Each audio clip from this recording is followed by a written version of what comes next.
Sopir ambulans yang tertahan gara-gara rombongan Presiden Jokowi lewat menyampaikan permintaan maaf.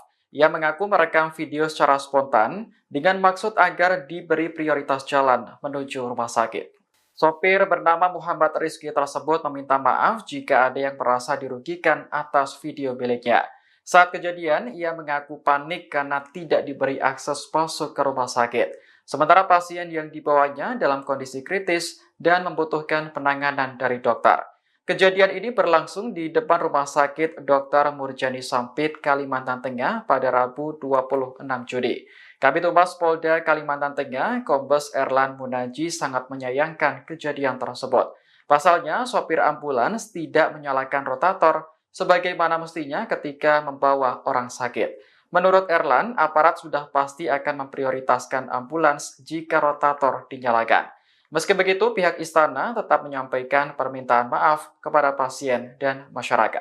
Saya atas nama Muhammad Rizky Riansa alias Iki Delon, pada hari ini Kamis 27 Juni 2024, saya selaku driver ambulan relawan Dompet Peduli menyatakan dengan adanya video yang sedang viral pada saat kunjungan Bapak Presiden Joko Widodo pada hari Rabu 26 Juni 2024, yang mana pada saat itu saya sedang membawa pasien yang sedang kritis dan saya panik dan spontan membuat video tersebut dengan maksud dan tujuan tidak lain agar saya mendapat prioritas jalan menuju rumah sakit.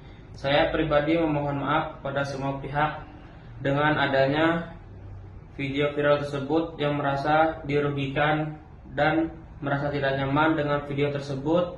Sekali lagi saya memohon maaf sekiranya video saya ini dapat mengklarifikasi atas video saya buat yang telah viral demikian. Terima kasih.